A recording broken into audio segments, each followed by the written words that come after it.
intentionally too. We kept it short because we wanted to have a question and answer session afterwards.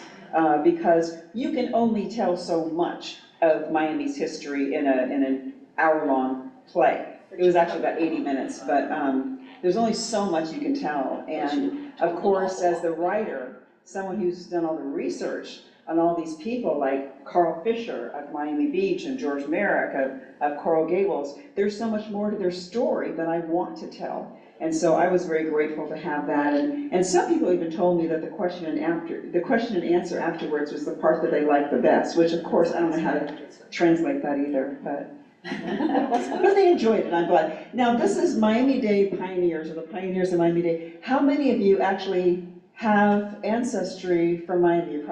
Your ancestor was a pioneer. Briefly? My great-great-grandfather was the first postmaster of Arch Creek. What year? 1904. 1904. I was born here. You were born here? And my father was born here. Okay, when did they come to Miami? Well, but that was... Oh, same? Okay. Yeah, that's my mom. Oh, okay. Oh, that's fantastic. Anybody else? I was born here in 1945. My mother's side of the family came here in 1925. Okay. And my father's side came before that. Okay, where did they come from? Indianapolis. Yeah. Same as me. In 1924. Maybe we're related. Well, we came in 25 on the train. Yes. You've heard the thing about getting sand in your shoes. Well, they did, never went back, called the people back in, had to pack up everything and never left. Isn't that something? They probably knew or knew of or heard Carl Fisher speak. Well, my grandfather, my mother's father, was invited to come here by McAllister, who had the McAllister Hotel, because my grandfather ran supper clubs in Indianapolis, and they wanted him to come down here and create that kind of atmosphere. Isn't that amazing? That's a wonderful story. Anybody else? I'll go back further than that. 1845. 1845. My great-grandfather, Squire McLean, was born, and he and his wife, Elijah, had 13 children. The 13th was my granddad, Amos McLean. My dad is Amos McLean, Jr. He came down in 1939 from Tampa, and he told me that between Miami and West Palm Beach, there were only 3 traffic lights at that time. And was the road paved by then? Maybe by then it was paved, yeah. At least oiled. So these are all amazing stories, right? Wonderful, wonderful stories. What's your parents, your grandparents, where they come from? Mom, I'm going to get to that. Glad you're here with me today, Mom. Not me, but my late husband, my children's father, his family, he was born at home in the old homestead on Mitchell Drive that was settled by his grandfather. And they came to Miami before Miami was a city. Okay, so the 1890s. Wow. It's really, really wonderful. One more, yes, and I know you have a remarkable story. Since I came to the meetings, the Mitchells she's talking about, it just so happens that one of my cousins was married to one of her family way back, many years ago. And of course, I go way back to Miami, as you well know. Yeah, yeah. Born and raised here, 1930. My grandfather actually was born in Lake City, Florida. My dad was born in Miami in 1904. Yeah. So, and if you look around, is this representative of Miami today? No. Right? So the Miami of early Miami, of the very earliest days, looked like us here, correct? And people are stunned, actually. I'm amazed at people's response when they hear the story and when they came to see my play and what they said afterwards, and some people even talking about my play were like, well, where are the Latinos? Why don't you have the Latinos? I said, because they were. And a lot of people say, oh, Miami doesn't have much of a history. you know, because everyone here is from someplace else. Well, they just don't know our history, correct? And there's so much history in our earliest pioneers, like Henry Flagler and like Julia Tuttle and Mary Brickell. Their stories alone are extraordinary. We have Julia Tuttle across the river from Mary Brickell, and they were not throwing rocks at each other across the river, but they were in competition with one another at that time, even for Flagler's attention, and to give him land and have him buy land, because they knew it was important in that day and age. We're watching the Gilded Age series right now, and the railroad was a big deal. Transportation was a big deal. Most people, up until the turn of the last century, they were born and they died in the same town and rarely traveled very far beyond it, maybe 50 miles beyond it. And when the roads started being paved and the railroads came in, people would travel more. Now, getting back to my story. So when I was a little girl, my grandmother would tell me the story of how she came down on Henry Flagler's railroad. She didn't say Henry, but she came down the railroad because she had met this man in Indianapolis, where she was born and raised. He was from Greensburg, Indiana, but they met at a party, and how, you know, she just met him and they started corresponding back and forth for about a year. She was 18 at the time, and then he sent her a train ticket and invited her to come down and stay with him in Miami. So at 19 years old, in 1924, this young lady boards a train and comes down to visit and at that time, she wasn't telling me all the details. I was like, oh wow, that's so cool, that's how you met Grandpa. The story stuck with me, and then later I started thinking about it. She was 19, and she got on the railroad by herself. In that day and age, that was not really heard of. Who would have allowed their 19-year-old daughter back in 1924 to get on board a train with a ticket that a man 7 years older than her, that she had met one time, had sent her? You know, I started thinking about that, like, could that even be a true story? How many of you today would let your 19-year-old daughters go off, maybe fly to Europe? Would be the same kind of thing. To meet a man she had met one time at a party, you'd be like, please don't go. And I could just imagine that at that time, her father was gone by that time, her mother was raising 4 children. So I started imagining that her mother was saying, you can't do it. And she said, I'm going. You know, we hear that from our own kids, right? I'm going, I don't care about you. You're ruining my life. She probably couldn't stop her from getting on the train. And I looked up the track, like, how did she get down there? Was it, you know, here's Indianapolis. How did she get down to Miami in 1924? And so I researched this and saw that she had to get on and off trains all by herself. And she had never traveled at all in her life. That was her first time traveling, and she took off by herself. Because she understood that that train ticket was a proposal for marriage. Because why else would he send her a train ticket? And so luckily for me and my father, my grandfather was an honorable man, and he was shocked apparently when she came down and thought that they were going to get married immediately as she got off the train. But she had promised her mother she was going to go back on the very next train home if he didn't marry her. And so he said, okay, let's just do it. And so they got married. And they rode out, it was 1924, and he was, okay, how did he get down there? Well, he was from Greensburg. The Fisher family was also from Greensburg. My great-great-grandfather was the mayor of Greensburg. And so, I don't know for certain, my father says they knew each other. I don't know for certain, but they both were in Greensburg, and they both moved to Indianapolis around the same time. And my great-grandfather then became comptroller of Manufacturers Hanover Bank. And my grandfather was in World War I, and he came home, went to law school at Indiana State, I think. And my great-grandfather gave him a job and said, go on down, they're building Miami, go down there to close land deals for the bank, because that's how the way things were back then. So that's how he got down there, and they corresponded with her. Okay, so that's the story, right? In a nutshell. So in 2020, the world closed down, correct?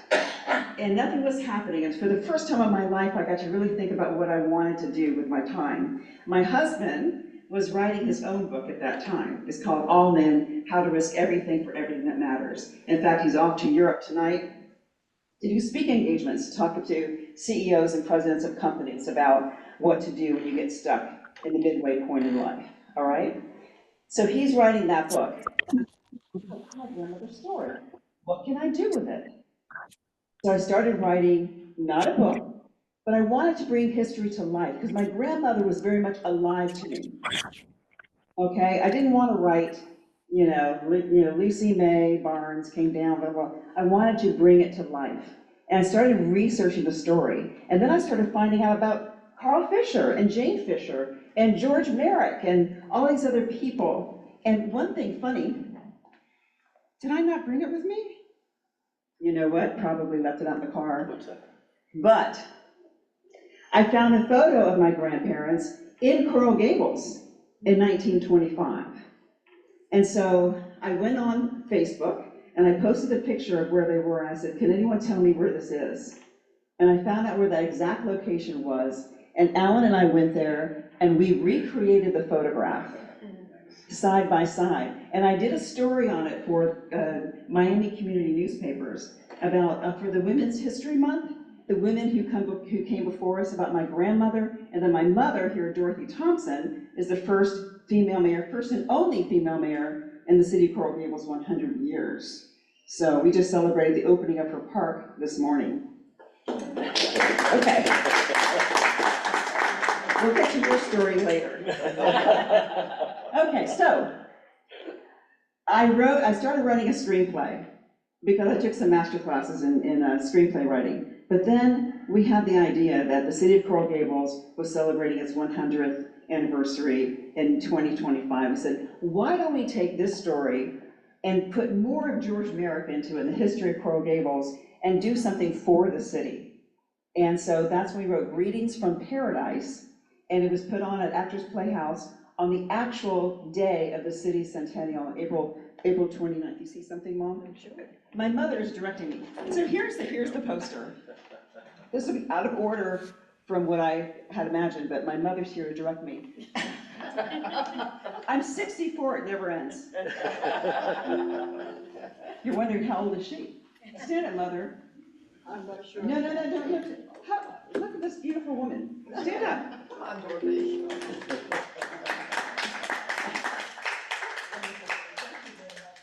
She's 93. Okay, so let's get to this. So I write this play, and I work with David Arisco at Actors Playhouse for 2.5 years because we had to hone the script. What do I know about writing a play? I've never written a play in my life. And he said, you've got to have conflict, more conflict, more conflict. And ever since I worked with him, all I see is conflict. Everything. Conflict. And so I said, well, I can only do so much because this is a story about my grandparents. I really can't do those scenes. I'm sorry. So he said, that's the problem about writing about real people, because you can't just say whatever you want. You've got to keep it honorable and so forth like that. So I wrote this thing, and now we're getting close to the centennial. And my husband is the one who sponsored this whole thing. So we paid for everything. I should say, he paid for everything. And that means paying actors. And we wanted the very best actors. So we wanted to get union actors and equity actors. Even the guy who played George Merrick came down from New York. And so then you got to house them and you need to feed them. So you get to pay their health insurance, everything. It's very, very expensive. So we can only afford, I've learned so much about theater, we can only afford 2 weeks of rehearsal. So everywhere people are saying, June, how's it going? Are you guys ready? And I said, we haven't even rehearsed yet. They're, what? This is like 3 weeks away. And all of a sudden I thought, what have I done? What has my husband done to me? Because my entire reputation is on the line. And I just realized it, and there's no going back. The posters are all over town. And Chamber of Commerce celebrating on that same night, April 29th, and everybody was in the city, and I thought, if this is a bomb, I'm going to have to move. How can I live there anymore, right? And so, I'm going to show you a few things here. One, here's, this actually come up? I don't think so. I see something else there. But how do you make it come up? What's the magic?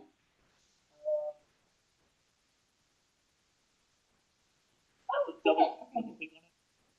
So I was clicking on.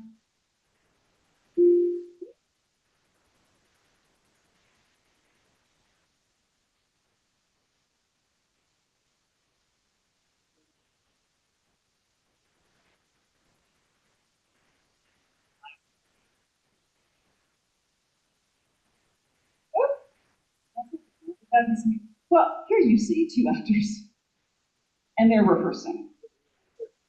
Is there another layer? Here? Oh, yeah. I was showing you what goes into creating a 80-minute play, reading many, many books. And that's a little fun part of this I want to share with you. Have you guys ever heard of newspapers.com? Isn't it fabulous? It's really great. So if you've never tried this, get one of those trial subscriptions for 7 days and then end it on the 6th day. Newspapers.com. They have all the newspapers from around the country, going as far back as we can imagine. And you plug in your grandfather's name. At any time in the city, any kind of clues you can give it, and he will be there. And you'll read the most fascinating stories about your ancestors. And that's one way I got to know that the wedding was real, because the way they described it, there's nobody there. And, there are like 2 witnesses, and so it was a quick marriage, that kind of thing. Anytime they're mentioned in the social column, anytime in the papers way back when, it's crazy. They would put people's addresses and phone numbers. You'll see this. You can find out your ancestors where they live, because if they're in an article, they're putting their address in there, which is nuts. There was an ad my grandmother took out because my grandparents did a lot of traveling late in their life. And she was starting a travel club. So it's in the Miami Herald. Hi, I'm Lucy May Thompson, and I'm starting a travel club. I'm having a meeting at my house Tuesday night at 7 p.m. Here's my address, phone number. Come one, come all. I'm like, what? Who would ever do that? Well, way back when, it was a much smaller town, right? It was a much smaller town, and people were friendly that way. But in reading all of these books, which some of them are just so wonderful, like Last Train to Paradise is like a novel. Thus I Stand For, yes, about Henry Flagler. And then I found even more than these books online, so that's something else, all the resources for research. And the Wilson archives are fantastic. Can I have some of that soda?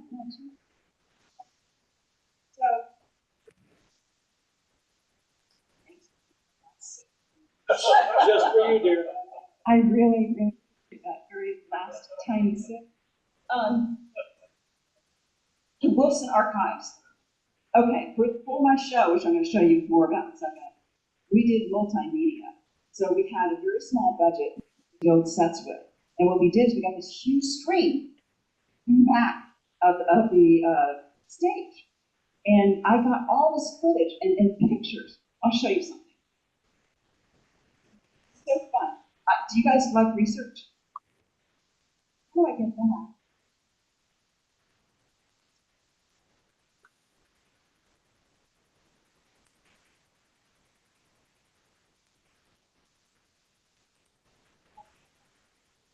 Okay, so just because I'm talking about that right now, here's an example.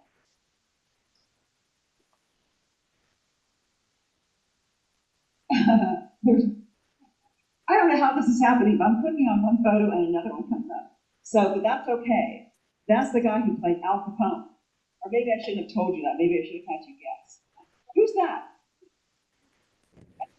Al Capone. So, we get a picture of an old police station, right?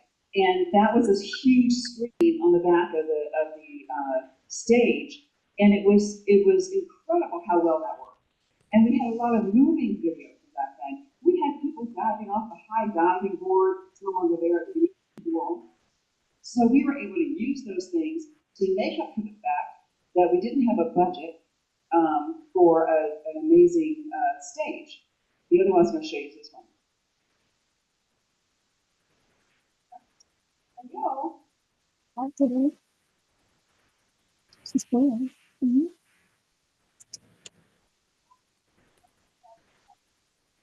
Okay, so there's another one. That's the Miami Depot. And that's a picture of the actual Miami Depot back then. And so we've got my grandmother, my grandfather there. They're leaving us toward the end of the play. I just want to bring that up because the Wilson Archives, it's completely free. And you go on there and you'll see video from way back when, or anything you want to get video from, it's there. And also FIU's Panther Digital Library. It's wonderful. We saw these books that are out today that you saw about Old Miami. They were writing books about the Great Florida Land Boom of 1925 in the 30s. And so there are books that people wrote and published back then with first-hand accounts of what they went through. And another book I found online at FIU was called Fabulous Hoosier. What's a Hoosier? You guys know Hoosier. Indiana. And so that's where Carl Fisher was from. And Fabulous Hoosier was written by Jane Fisher, his ex-wife. And it was kind of a love letter to him, written after his death. And it's an amazing, amazing book. It's out of print. I had no idea it existed, but I put in Jane Fisher, and up came her book, the entire book. They've got entire books that are there and digitized. I'm going to tell that story, Mom.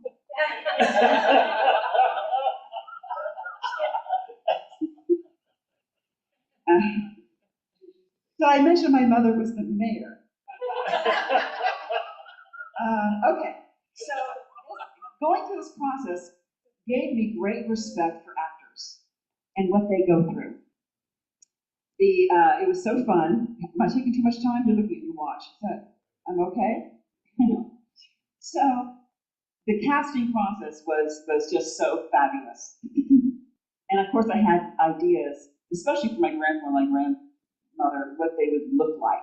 And I also had ideas for what Doc Dammers, you guys know who Doc Dammers? Okay. And George Merrick and Carl. So I had to have people who looked somewhat like them.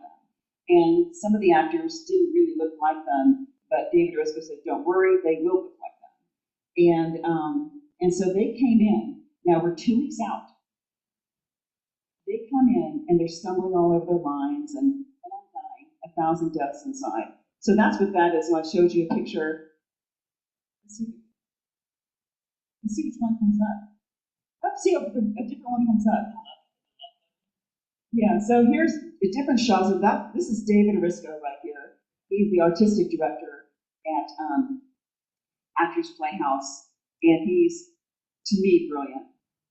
I watched him take this script, and he had the capacity and the authority to say thank you, but no thanks to me. And even though my husband was fronting a lot of the money, it still is very costly and it's costly for their staff to have to do an extra special. This was a 5-night run, and so we not only gave them money to pay for everybody, but all the seats that were sold, we let the theater keep it. So it was a nice moneymaker for them. But these actors came in. This woman here she's adorable. She played my grandmother and my grandfather right there. And this was, of course, I put a journalist in there. And so they were coming. I'm like, oh, we've got 2 weeks to go. You know, what's going to happen here? And there I am. I'm watching this whole thing, and I'm having heart attacks. And then, you know, sometimes they would read lines, or the actor that was Frank Harris, my character, Frank Harris, is my journalist. He's kind of the one telling the story. And I had it in my mind that he was going to be like a Cary Grant type. I don't know why I was thinking about Roman Holiday. And so when I wrote the script, I was writing it for Cary Grant. And, but this guy was not Cary Grant, and he wasn't saying anything. He was like, wow. And so I was telling the actors in the very beginning, here's a little background. I gave them each a little background, and I got to tell them what my thoughts were. And then I was able to give some direction in that first week, and then I was told this was going to happen. I got kicked out because at some point you got to let the actors do their thing. In the beginning, they want to hear, but then they need to make it their own. And so I had to live with the fact that Frank Harris was not going to be like the Frank Harris that I had envisioned. You just have to accept that. Because I started thinking, how many writers go through this when they have something conceptualized in their brain, yet someone's interpreting it differently. And there's no control over that. But it actually turned out fantastic. And the guy, we had someone picked out for Doc Dammers who was, I mean, Doc, he was actually, you would think he was Doc Dammers when you walked in the door. He didn't have to act at all. And he dropped out of it, and I was crushed. And so we're like, last second, this guy's going to do Doc Dammers. And he didn't look anything like Doc Dammers. He wasn't saying the lines right. And David Risco said, trust me, he's a good actor. And he blew everybody away with Doc Dammers. He was last minute. Okay. Now, so here we are. The last week, I was not allowed to be part of anything. I could not see anything. And so, but I saw enough. I saw what they had done with almost zero budget for a set. And I saw what they did with the multimedia. David, I'm an editor, I'm a journalist, and I can put these videos together, put their videos. He said, no. Union has this rule. You have union actors, they have union rules. You can't do it. It has to be someone who's a union set designer. Okay, but what he put together was beyond my expectations. So would you like to see a little bit of it? Please let the sound come on.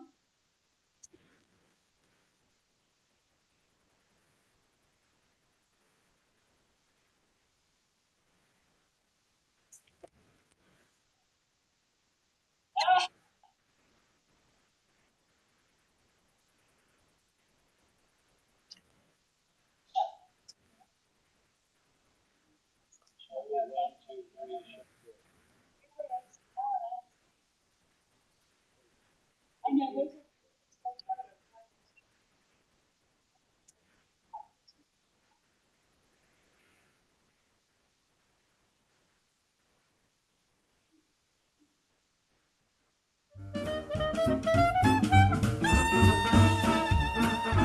You are in Florida, where every day is a June day, full of sunshine. Welcome to Coral Gables.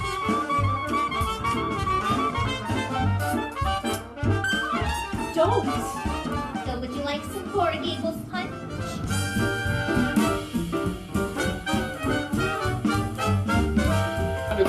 Jesus! Take it back. No, not one person died in Coral Gables. Not one death.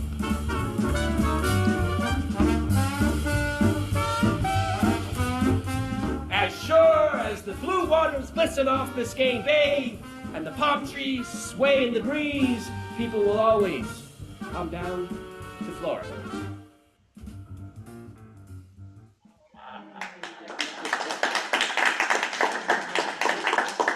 So there you have a little teaser of it. That's all we're allowed to show, according to the union rules. We videotape the entire thing, but if I played any more than that, I have to pay them royalties.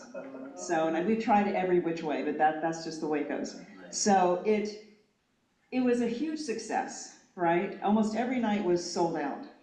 I've gotten so much feedback from people saying that how much they enjoyed it and how much it made them want to learn more about Florida history, which was a goal of mine, and I was able to bring history to life, which is my big theme, because I feel like after all that I've read, I feel like all the stories have been told from an academic, from a resource point of view, from a nonfiction point of view.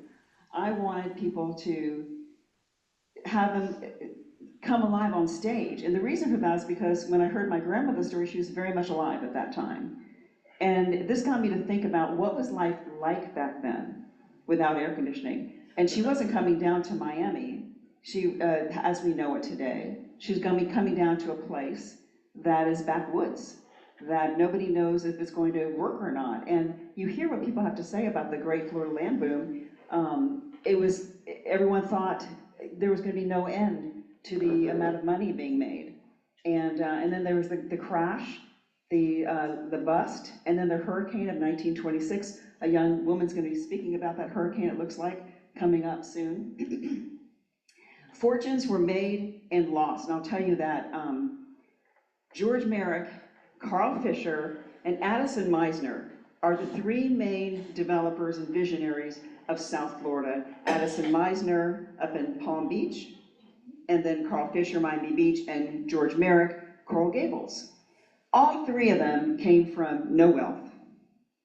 All three of them became fabulously wealthy during the Florida Land Boom. And all of them lost their fortunes in the end.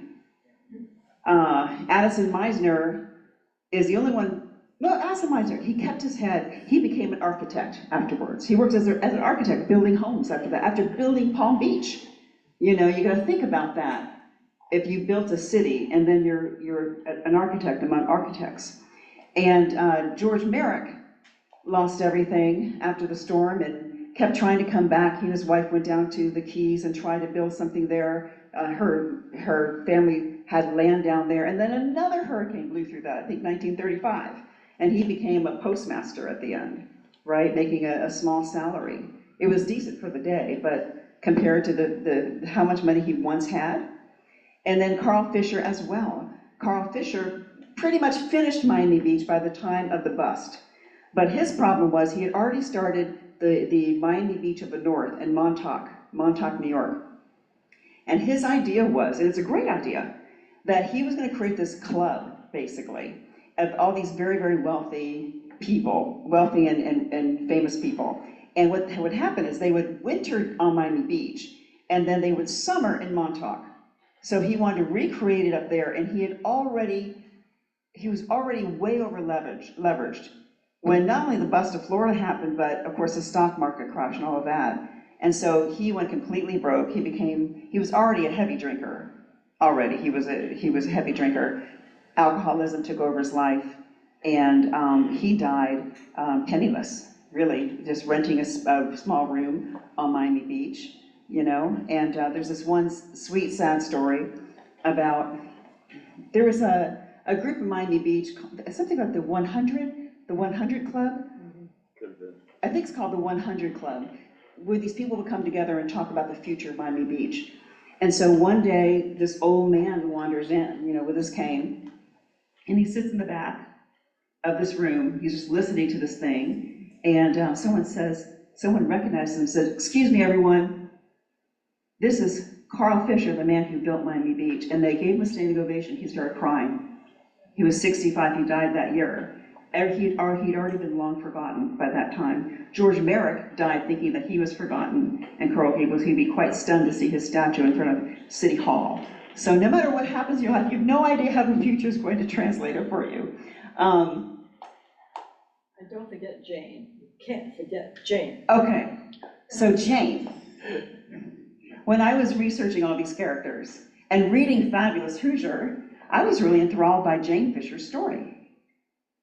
Because she told the story of how when she was 15 years old, with braided blonde pigtails with ribbons in her hair, in 1908, she met this man. She's 15, and Carl Fisher was 21, he was already a multimillionaire.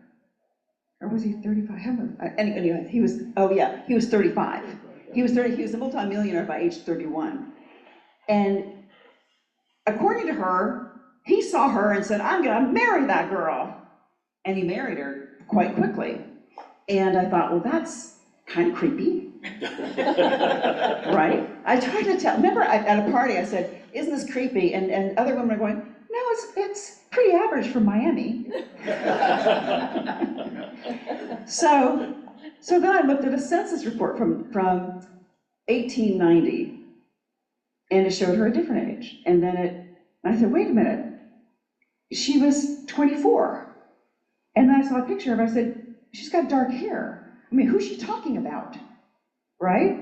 So I started looking into Jane's story, and her story is very complicated. It's very like deep and what she went through. She came from dirt, nothing. She was self-educated. She taught herself French. She was entertaining people in Miami Beach when she was married to Carl Fisher. Will Rogers was one of her friends. She went flying with one of the Wright brothers. She had a fascinating life. She didn't have to make up anything.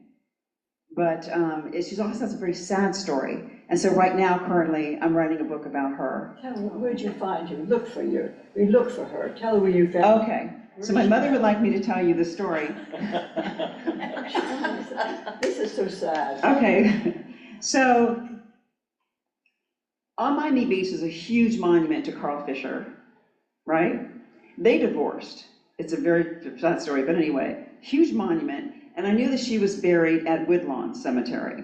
So my father's there, and my mother and I went to visit, and I said, Mom, while we're here, can I please look for Jane Fisher's burial spot? I want to see where she is.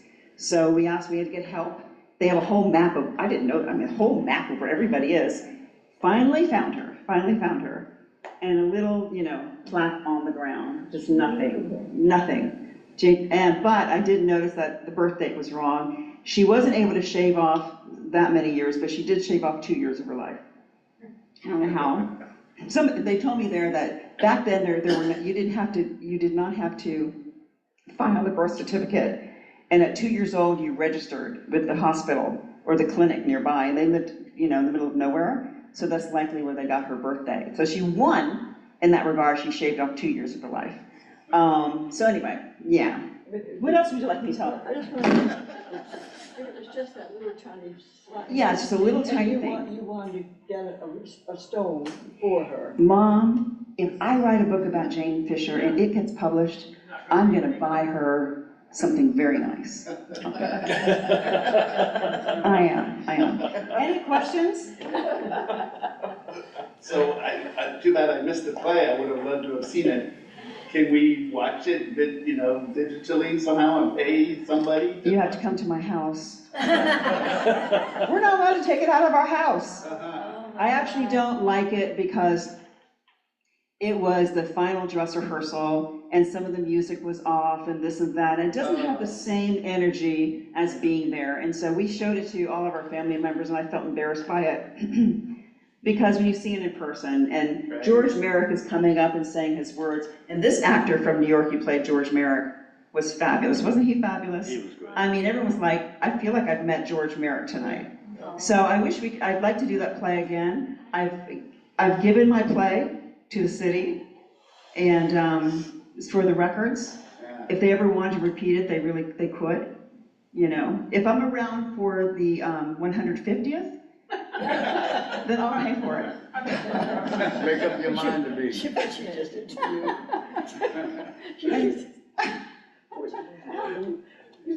No, if I live another 50 years, Mother, I'm paying for it. Okay. Well, even if it's my last dime. Do you get it, Mom? I'll wait and see. Anybody else? I have a question.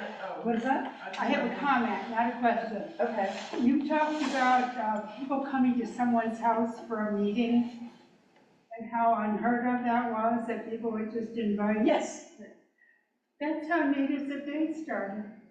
Is that right? We ran an ad, a small ad in Neighbors at the time. Yeah. Asking anybody who was interested in South Dade history, come to my house. And that When was blows that? my mind that you'd run an ad and let people come to your house.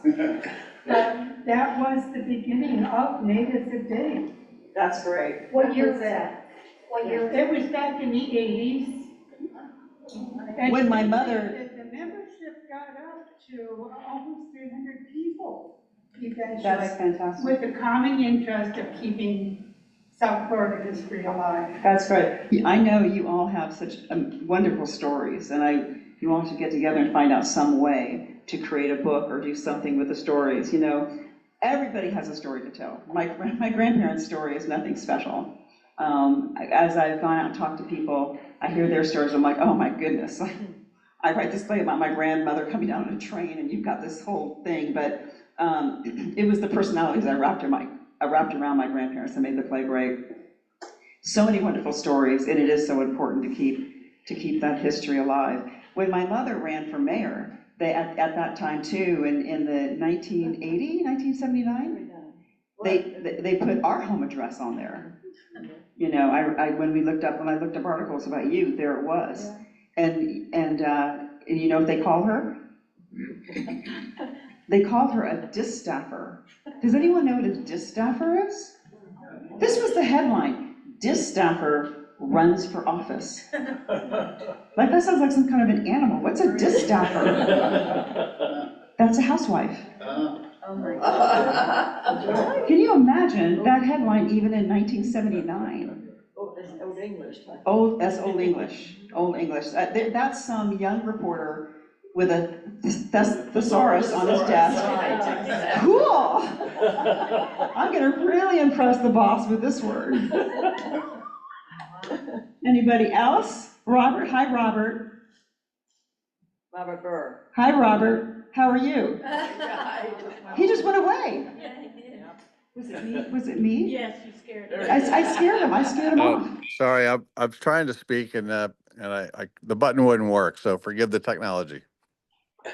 All right, well, I miss having you here today, but I've had fun, and I hope this was up to snuff. Do you have any questions? We're so glad that you were here. It's so nice to see your mom and see Ellen and all of our usual suspects showing up. And you know, what's wonderful is that you know, everybody in the room appreciates local history. And now you've joined the group, June. The hook has sunk, and now you're a local history fanatic, so welcome. Thank you, thank you. I feel very welcomed. Well, Rob.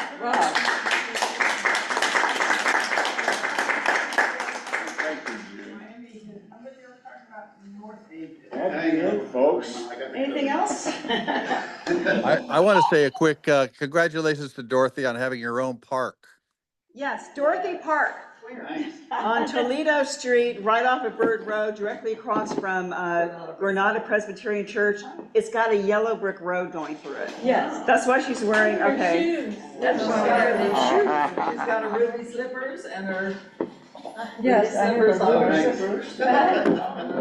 And this represents the rainbow. And the rainbow, look at that. And your ruby slippers. It's called Dorothy Park. I was going to say to Rob, if you ever need something to talk about, if you want to know about because of the Wizard of Oz, I'd be happy to give you all the story. Yeah, it's a story. It's not a Florida story, but she'll tell it to you. And then the last thing is we gave out these postcards to everyone. If you want one, you can have it. But I wrote it from George Merrick because it's called postcards. Or Greetings from Paradise. But the whole idea behind that was my grandfather sent her postcards. Oh, you're wrong. You know, those old Florida illustrated postcards to entice you to come down. And so I try to emulate that, you know, copy that style. And on the back, I have this from George Merrick inviting everyone to come and hear his story. So, do you want one? Oh, good, you got yours? Because I got a bunch of leftovers. Let me give some out. Can we pass them out? Yeah, thank you. Who wants one? You want a postcard from George Merrick? Thank you very much. Thank you, that was fun. I wish they'd been able to Brought back a lot of take numbers. video play with it. Anybody else want? I know, actually, not ours. The rules. Okay, so remember, next month is going to be a program about the great hurricane of Miami, 1926. Oh, you do? Oh, wow, look at that. It's a musical. Oh, my goodness. Saturday, October 18th, 2 o'clock, just like we did before. Yeah. Wow, wow, wow. Oh, my gosh.